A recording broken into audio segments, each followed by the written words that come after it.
Welcome to Full Stack Business Owner, where we are enhancing your full stack of skills to build wealth inside and outside your business. Yes, if you're looking at this video, you are seeing that I am quite lonely, standing here by myself. This episode is a little bit different to the previous ones, as Charley actually spoke on James Schramko's podcast, which is called James Schramko Podcast. Great naming. They actually covered a topic that a lot of the community has been asking us about, and the topic dives deeper into building a business to sell, which is a little bit of my experience, versus building a business to generate cash flow, which is now my experience as well. And what are the pros and cons of each one? Now, we thought instead of Charley and I actually re-recording or covering our own thoughts on this, why not just give the full stack business owner audience the exact same recording from the podcast? So what we're going to do is we're going to be diving straight across into James's podcast with the recording. Thanks for sending that over, James, and dive deeper into it. Now, before we jump into it, if you're not already subscribed, be sure to subscribe. Head over to fullstackbusinessowner.com/newsletter. Put in your details as we align with stories, as well as educating you around how you can generate wealth inside and outside your business. So head over to fullstackbusinessowner.com/newsletter and put in your details. Now, before we get started, let's cue Charley the Vulture Valher's infamous disclaimer. Charley here from Full Stack Business Owner. I need to let you know that Grant, myself, and the Full Stack Business Owner team are in no way, shape, or form qualified to give you financial advice or pick investment products. We highly encourage you seek out and engage the use of professionals when making financial decisions or comparing investment products.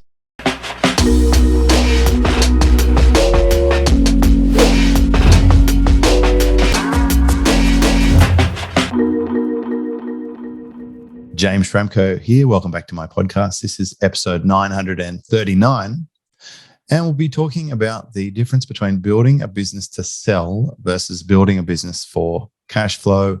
Brought along my good friend, Charley Valher, for that discussion. Hello, Charley. Hey, James. Thanks for having me on again.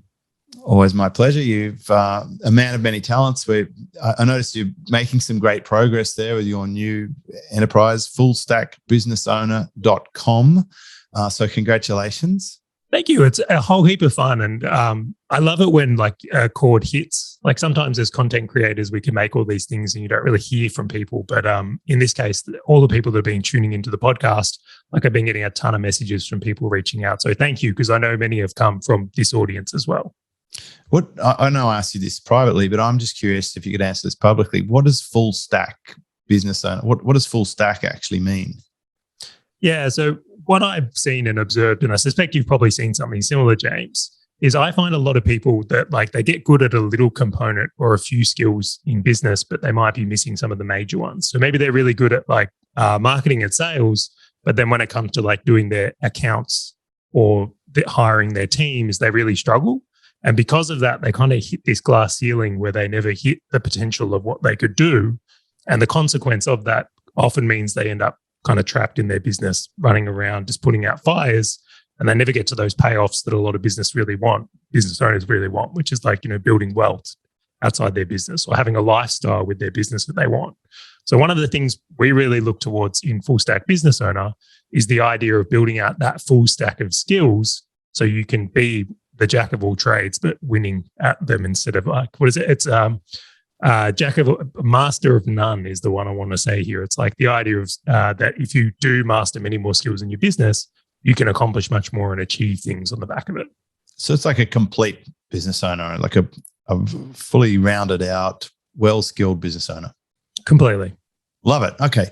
Now that was important to sort of set up this discussion because as a consequence of you putting some time and energy into there, you've really gone deep into some of these financial type topics that small business owners really need to be on top of. And this is a great topic. You floated a couple of ideas for this episode, and I love this topic because it's something I encounter a lot as a business coach. It's certainly something I want to know right at the start, whether we're building a business to sell or building a business for cash flow. So let's just talk about why that is so important to make this decision early. Because they have such heavy consequences if you try and swap down the line. Yes, I guess if you're not quite sure what you're doing, I mean, this is really, if you're listening to this and you don't currently know if you're building a business to sell or you're building it for cash flow, this will be a fantastic, insightful episode.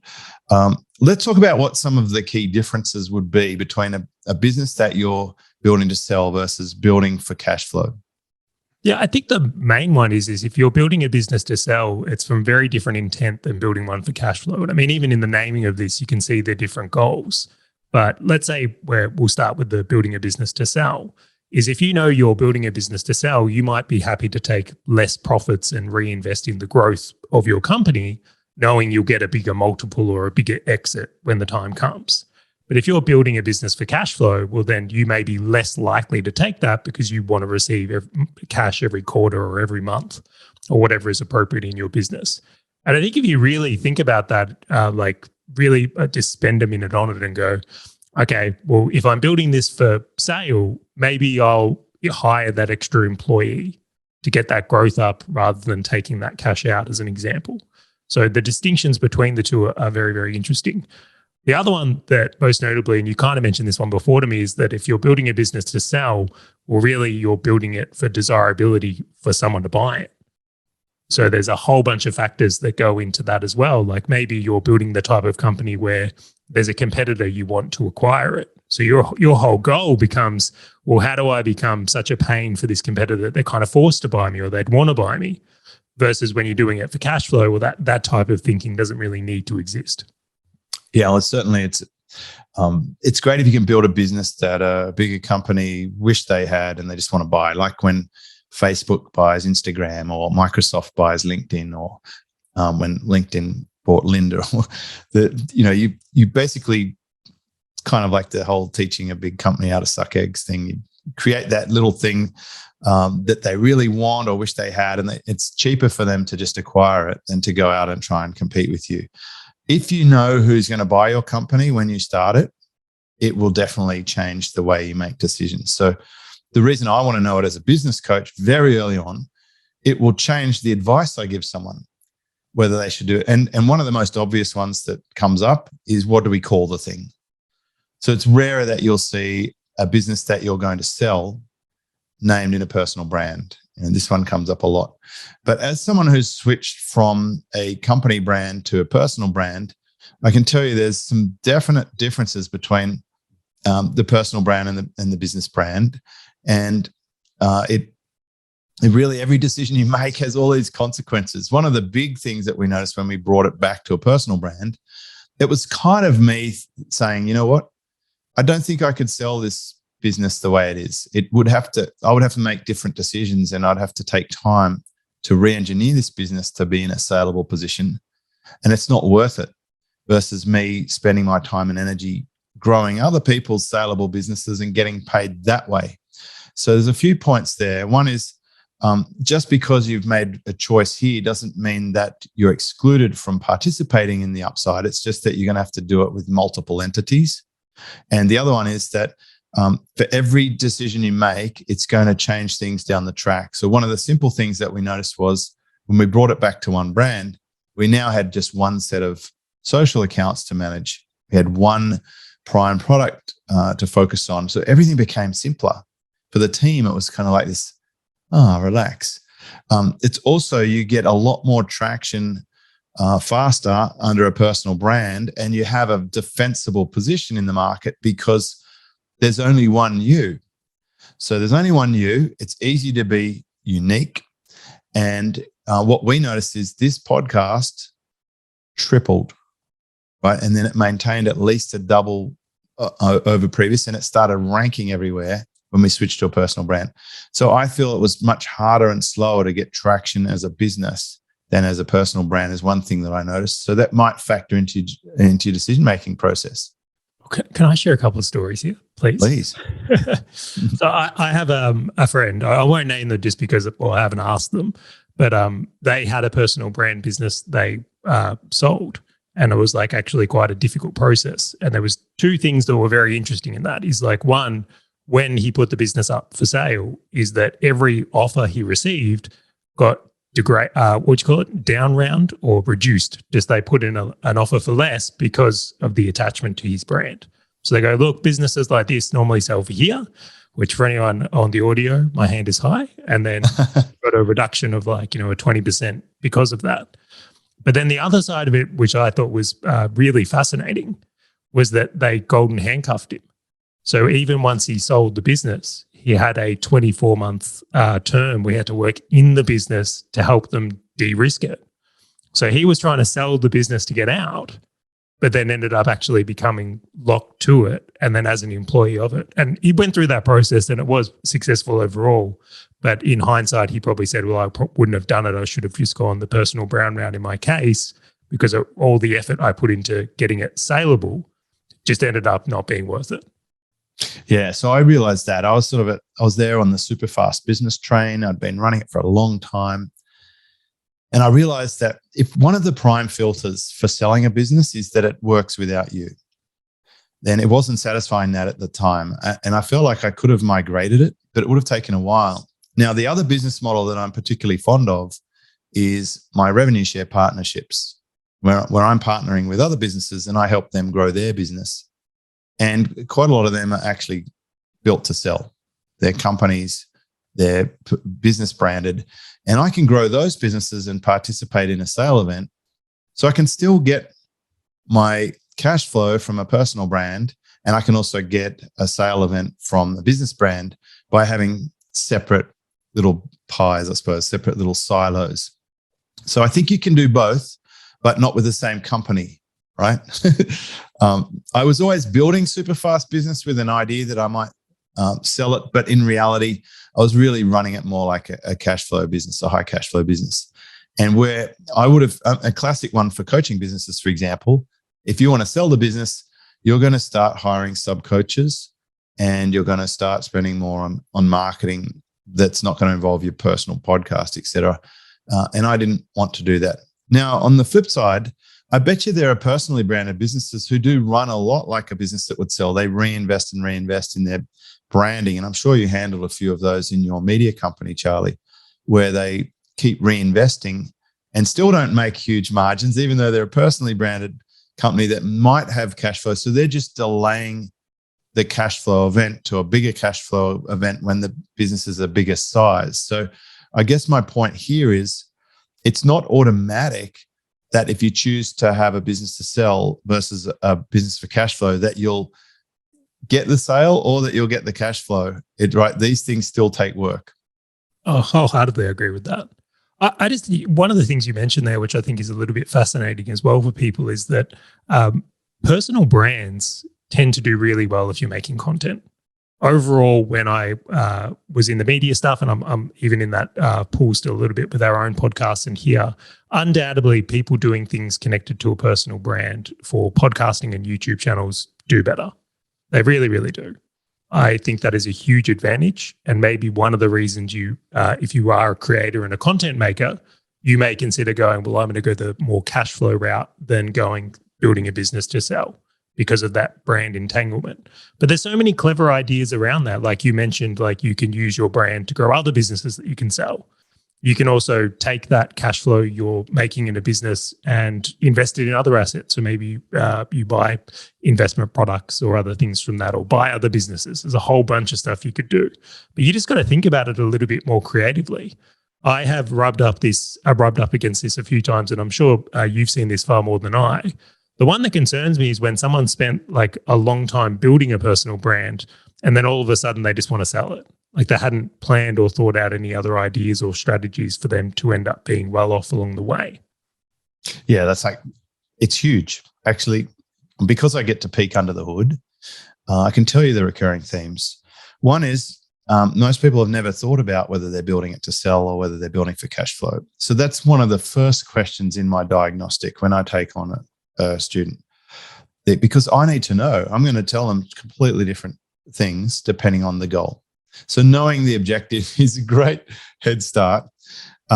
Certainly, I've seen a lot of personal brands or famous people who are not wealthy yet because they haven't been reinvesting. They often don't know how to read a profit and loss chart. They haven't got good books or accounts. They don't have granular data on their marketing or conversions. It's just a shit show, basically. So you would think these people are rich and wealthy, but they're actually not. And that's not, of course, not all of them. There's some of them who are just like spectacularly doing great, but then there's some who aren't, right? So if you're going to have a cash flow business, and if you're going to build a personal brand that's probably very hard to sell, then I would, actually, I'm not even going to give advice. I'll tell you what I do. You do whatever you want. I take money from my business because it's a very high profit margin business, and I put it into other asset classes and other investments. And my goal is that I could just turn off my business one day. I could just switch it off. I could basically fill out my service agreement. So let's say someone bought an annual membership yesterday. Then I could say, right, at the end of a year, we're done. And if I didn't want to do that, I could say, right, I'm just refunding you a year's worth of payment here. So of course you've got to meet your dues, but let's just say hypothetically, I'm done. I don't want to do this anymore. I can just stop, and then I can live off the income from my investments. That's my exit strategy. And in between there is my partnerships, which give a nice combination of a royalty for effort that I've done up front that will still continue to pay for quite some time. So there's definitely, I love your point about creativity. I'm going to tell you also what changed, because I'm sure someone's listening and think, James, I've known you for ages. I've listened to your stuff. You used to be about build the brand to sell or build the company. I built on my company the whole time up until 2022. I never used my personal domain in a big way or my personal profile to sell, partly because I didn't know what I want to be when I grow up. And now I know I just want to be a professional amateur surfer. And good to know. Really good to know. Two is I think there's been so much change in social media.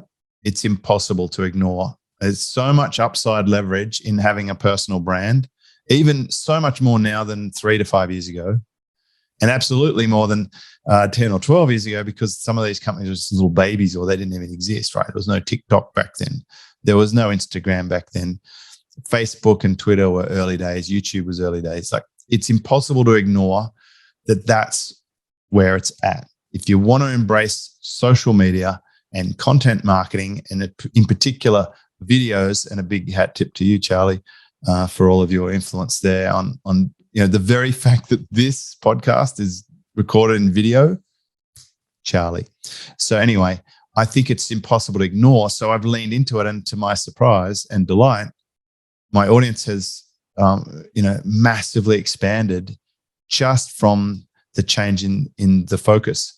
So I accept that I'll probably never sell jamesschramko.com, but I will certainly put that cash flow to good use in the meantime, and I'll continue to grow other businesses. And just before I hand over the mic, because I'm sure you've got a few things you want to say, we often hear from my guests, Matt and Liz Rard, and we're talking about building out websites as a digital investing and stuff. I want to emphasize, I still do that business model. I have a website that I've been building for years and years and years that is growing and growing. It gets more traffic than my business website here.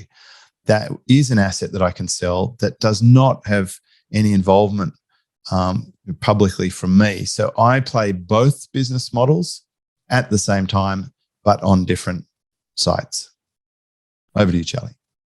It's interesting, right? The way I kind of think about it is if you've got two opposed things, right, where it's, I'm going to say like for in the fitness world, it's like bodybuilding and marathon running. They're pretty opposed. Like, they're both health related, but there's very, very different ingredients and recipes that go into being successful in those games. I think it's almost the same here. I think if you're going to go into this intently as a marathon runner and optimize your life to be a marathon runner, awesome, go for it. Like, you can do really well. And if you want to be a bodybuilder, like, you can win out of that as well. Like, there is no right or wrong here. I think the mistake as a business owner is like not choosing or trying to do both at the same time and expecting to be as good at both ends. Like, clearly the person who just focuses on marathons is going to smoke you. And clearly the person who just focuses on bodybuilding, right? So if you're trying to, and I'm not saying you can't do both of these separately, but entangle them in the same business, trying to get that optimal result, I think would be very difficult, if not impossible, compared to the person who is focused there. So I wonder if you think you can build a business to sell that has great cash flow.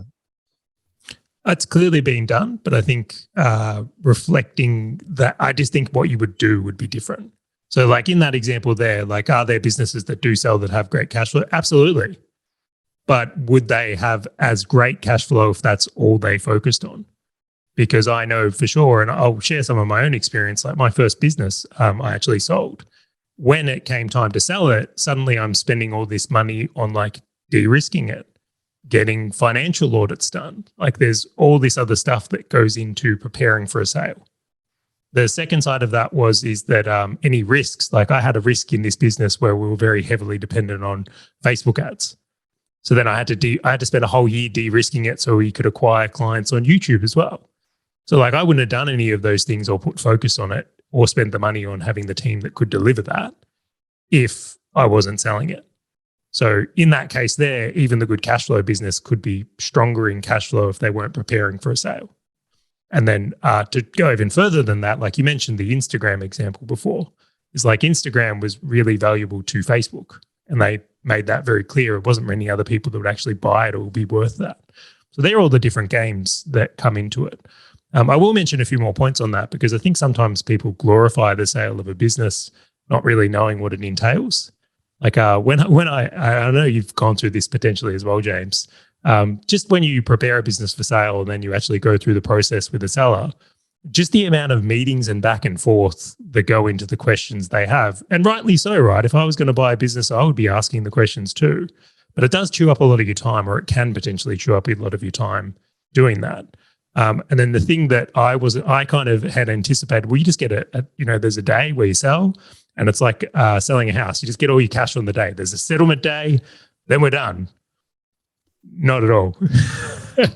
Handover periods. I had payment terms, and I think it's called a leveraged buyout, where it's like I got money each month over a duration of time until it was paid out, where it's like it wasn't necessarily just a lump sum payday in my case. Or I know people do get that as well. So when you've sold businesses in the past, James, like what was your experience in that? I was just thinking to myself, some people who try and buy used surfboards are more difficult than people who try to buy my businesses.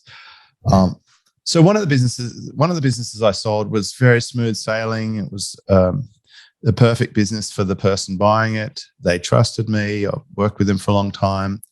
The terms were easy to agree. We didn't get all nuclear lawyered up and everything, just a simple agreement. And that worked great. That was fine. The other one was a little more complex and was a larger business. And going back to your point before, it was running at about a 50% profit margin at a substantial sum. It was doing 7 figures a year in revenue. And so I believe, yes, I probably could have sold it for even more had I reinvested some of that substantial profit margin back into accelerating it. But that was a kind of an unintentional sale. I wasn't ready to sell it or looking to sell it. I'd had people offer to buy it, but I came to the point where it was for a silly reason why I had to sell it in a way, but it was that one of my customers was buying so much of it that it started to become a big risk. So the only way to de-risk the business was to sell it to my biggest customer, because at some point they would vertically integrate me and take their business away, which does two things. I lose a great customer and a good chunk of my revenue, and now I've also got a competitor. So it was probably just easier to sell it. I worked out. So I agree with you on that point before. If you have great cash flow and you have a business to sell, maybe time to look at how could you grow it even bigger. I found there was definitely some legal argy-bargy because there's big decisions to make. Who's doing the legal agreements? Often lawyers can get tangled up, especially if you're international and you're working off different laws. They were trying to use a different template for the purchase that didn't quite suit. And where you can get bogged down is you speak to the buyer and they speak to you, and then there's something you want to talk about, and then they speak to their lawyer, and then it comes back and you have to speak to your lawyer, and it comes back, and then the process can get slow and sticky, like really difficult to move. So I was lucky that my lawyer agreed to speak to the other person's lawyer. And it's like, thank God. If you can get a lawyer who can do that, it saves you a lot of time and money. And they sorted it all out. So that got done. And as I also agree with you, with almost all businesses, you're not going to get paid all your money straight up front because they're going to want to try and mitigate some risk. Generally, it's as simple as this. The buyer usually wants you to take all the risk, and the seller usually wants the buyer to take all the risk, but you end up somewhere in the middle, and you'll end up with probably some money up front and then some kind of either performance criteria or payment plan, depending on how much competition there is out in the marketplace. And that's that. So it was awesome. One of the first things I remember when I sold the business was, I want to do this again. It was so good to get paid a stored value for an idea that you had. That at some point it was just an idea, and then I put a domain up there, and then I started marketing it, and I grew it into a 7-figure empire. And they get paid for that was fantastic. And that's why I build a business now that I will sell. I've always told my team, I've told anyone that will listen, this business is going to be sold one day. That is the pure intent of this thing, which is why I must be not the face of it. It has to work without me. I've learnt my lesson. But I can work, that means I can pour myself into the personal business without the expectation. I'm going to get paid in different ways. Yeah, I mean, we have certainly highlighted some of the downsides of building a business to sell, and even the selling process can be quite difficult. Well, the upside is all that money up front. Years worth of profit in a single event is phenomenal. Did you feel like buying and selling in this equation here is like it was a different skill set? Did you feel like there was all, because that was my thing. I felt like when I went into this process, like I'd spent all these years learning how to like run this business and do it well, and then there was all these new things I had to learn to go through the buying and selling process? This is my approach, right? It's hard for me to answer that one because I'm totally not normal. For a start, I've spent more years buying and selling than most people listening to this podcast. Okay. Because I started out when I was about 17 or 18, buying and selling timber with my grandfather as a broker. The thing about most people who come into business who are good at selling is they haven't learned how to be good at buying. But I actually I learned how to buy. And in the car industry, you're not selling a car unless you're buying the current car off somebody generally. If they're trading in, you have to be a good buyer as well as a good seller. And so that's a key experience that I had. So I guess I came to the online world with a lot of experience around buying and selling, but not just the technical process, not just the subtle nuances and experience around it, but the emotional and mental preparation involved. I can spend millions of dollars without even flinching. Like I can do that with an unemotional perspective because I've worked with big numbers. So I brought that to the table. I also, in the lead up to selling my business, I had started interviewing people on my podcast about buying and selling businesses. So I basically created my own masterclass by inviting some of the best people in the world. I spoke to business brokers, M&A experts over the years, from John Murillo through to FE International. I had all these experts come onto my show, and I just grilled them. And I asked them everything there is to know about buying and selling, and Michelle Seiler-Tucker. And then I read all their books. I read several books. This is my process. When I want to do something, I buy 3 or 4 books on Amazon and read them all in a weekend. That's it. So I've read Built to Sell, and I've read Exit Rich, and I've read several other books that are on Amazon there. I've taken courses on it. Once you've ingested all, then you've covered most of the ground. So I knew the basics, like basically you're going to have to show the potential to the buyer. You're going to have to prepare a book of sale. You have to only really show the offer to someone who's qualified. You'll want to maximize the value in it by pointing out where all the opportunities are that they can develop. Show them, and also this is really important, and it's particularly important to people longer on in their time cycle in business. You've spent years building this thing, but in a very short space, you're going to capture the value for it. Your ability to do that could have a huge impact on the rest of your life, because once that business is sold, There's no more earning opportunity from that. So the difference between 50,000 or 100,000 or 500,000 or $1 million could be significant in the compound effect of how you're going to invest that money down the track. So I think some people give away too much. It's not like selling a surfboard, right? If I sell a surfboard for $800 and someone wants to buy it for $700 and I lose $100, I can quickly recoup $100 later on. So it's not such a critical decision. But if you're selling a business for $1 million and someone's nibbling you down to 500,000, that's a huge amount to restore. That could take months or years for someone to recoup the difference. So I think when you're buying big assets, it's really important to sharpen up on that. And I don't think it's a coincidence that the top selling course, the top viewed course, I think because it's all a bundle now on that masterclass, was the Chris Voss negotiation series, which is really excellent, by the way. Yeah, powerful skill set. Really helps them build their full stack of skills. You need a full stack if you're a business owner, that's for sure. Well, I like your method of getting the books as well, James. That's another way to develop your full stack of business owner skills. I'll point this one out because I have a view on it, but I'm very curious on yours as well, James. Like, do you think there's certain business models or even types of businesses that are more suited to sell versus more suited for cash flow? And the obvious one I'll point out is, like, we've mentioned personal brands. Like, if you're a creator, if you're someone who wants to do a podcast or a YouTube channel, I think the likelihood of that being more of a cash flow business and you having to look for opportunities outside that to develop assets you could potentially sell is high. Is there any that stand out to you where it's like, well, if you're in this path or going this way, you're more likely to want to sell one day?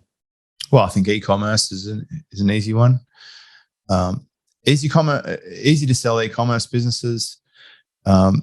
Easy to sell content sites that are branded around a theme or whatever, not a person. Harder to sell agencies, especially if the expertise is tied to the owner operator. They'll generally get a much lower multiple. I was going to say 2 multiple on agencies. It's tiny. You're almost better keeping it. It's almost 1 actually for a consultant. So if it's just a consulting, if it's like a one-man band with an assistant, you get a multiple of 1 maybe if the database is useful for someone else. Your content sites, some of them are like 4 years or 7 years, like depending on what they can sell really well. They're the sort of I'm building to sell because I think content's in, and if you're good with SEO and images and videos and stuff, it's great. It's such an easy, and you can attend to it when you feel like it. It's not a demanding business compared to an agency. And you don't have stock or hassles like you do with e-commerce. So I'm pretty deliberate about where I choose to focus.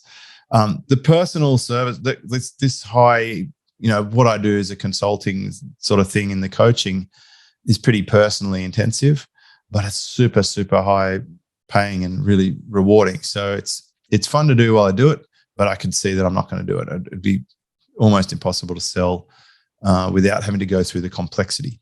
Now, this is just a little warning that I've got. It's usually agency owners I speak to or freelancers who are experts. Generally, they're the ones who hate their business a lot.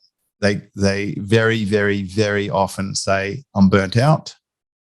I hate my business. It's too difficult. Customers are a pain, hard managing a team. And I'm saying, well, what are you going to do? You're going to fix it? Are you going to sell it? Or are you going to close it? But a lot of these people, I don't think they can sell it easily unless they've got someone coming up through the ranks or they could be absorbed by another company, which is going to involve golden handcuffs. They're either going to fix it or just stop it. Yeah, completely. Well, one of the things I think about often is growing up, my best friend, his dad got an insane offer for his business. And he was quite vocal about it. I think he was very excited to have received such a large offer. But he said no. All right, so he got this ridiculously large offer and it's like, nah, I'm not doing it. This business is going to keep powering on. And then a few years later, they went into a massive decline. They didn't necessarily spot there was innovations on the line and competitors coming into the space. So I think one of the things probably to consider in this line of thinking as well is that if you have the type of business, you might have every intent of selling 10 years from now or 5 years from now or something like that. But the reality is like, maybe like the Yellow Pages or Kodak, things change. Blockbuster. Such a good point. Another thing that I do with my coaching students is when I do the diagnostic, I say, "What's your number?" Do they all still say the same number? Well, I'm talking about what's the number they would accept for their business, and they're like, "Oh, I'm not ready to sell right now." Like, but it's good to know that number. Like for me, I always had my number with Superfast Business. If someone came, like if the UK, British Telecom UK wanted to come along and buy it because I'm a pain in the ass for their SEO for when they were trying to do Superfast Business in the UK, I had my number. I was ready to go. They pay me that number. I'll just give them the domain, and away you go. It's all yours. It's good to know your number if you've got a business that you're building to sell, and it's good to know it now. And I would. And so the other way it can work is I'm like, well, what would you have to do for that business to sell for that number? And you should adjust that number as you go, like a will or whatever. Like every time you have a kid or buy another property, you might want to update your will.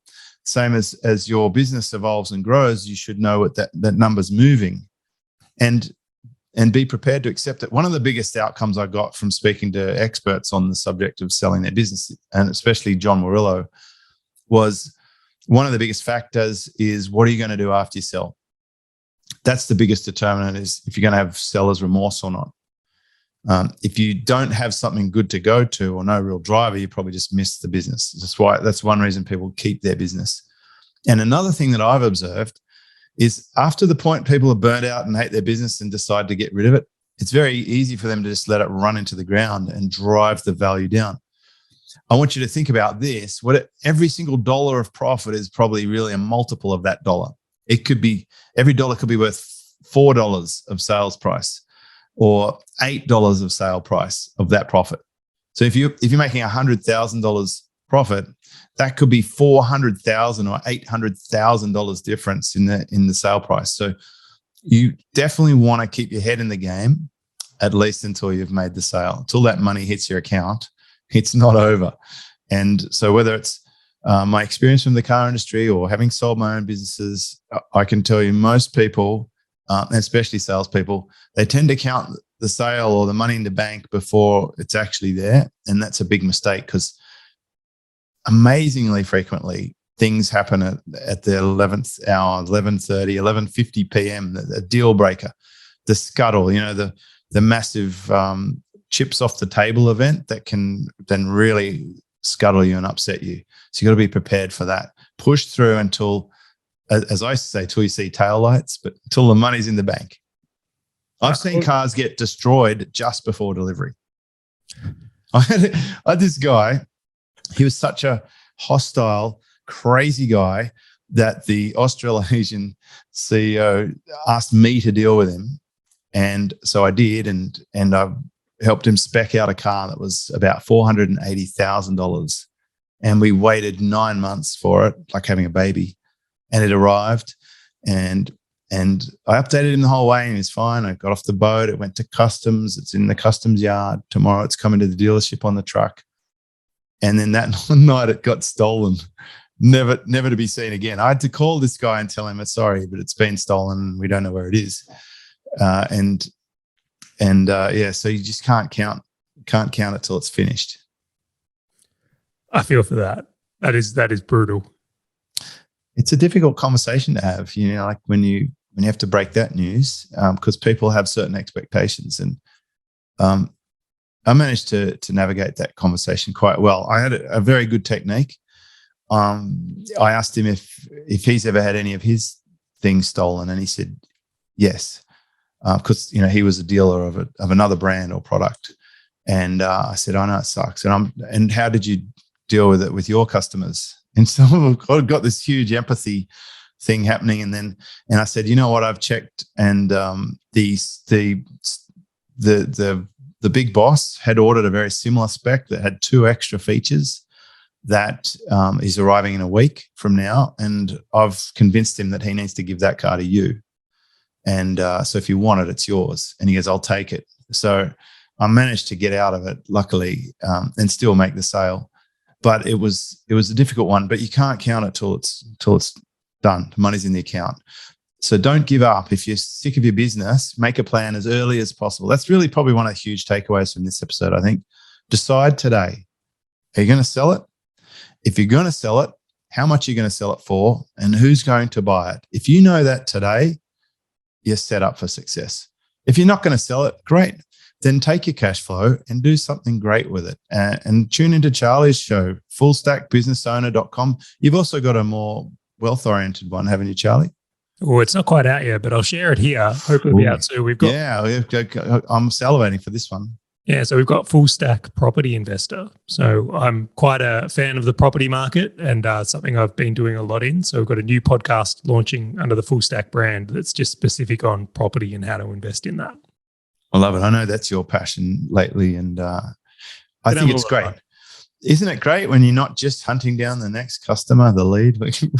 So sick of hearing about traffic and conversions. Like there's so much beyond that, and that's what is exciting. I think for this episode, this is an evergreen topic. It's something that really has to come up if you're going to go into business. Make that decision early. If you need help around that, if you don't know whether you want to sell or not, then reach out to Charley or myself. Ask us a few questions. I'm sure we'll be able to help you decide on what makes sense there.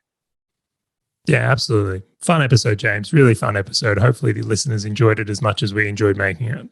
Yeah, I'd like to have you back too. You had a couple of other interesting topics that I think we should discuss, so we'll get onto those in a future episode. Awesome, let's do it. There you go. This one is episode number 939. We'll put it up at jamesschramko.com, and we'll also put a show digest. So we'll just put the essential bullet points from this show up there if you want to grab the PDF. And thank you for tuning in.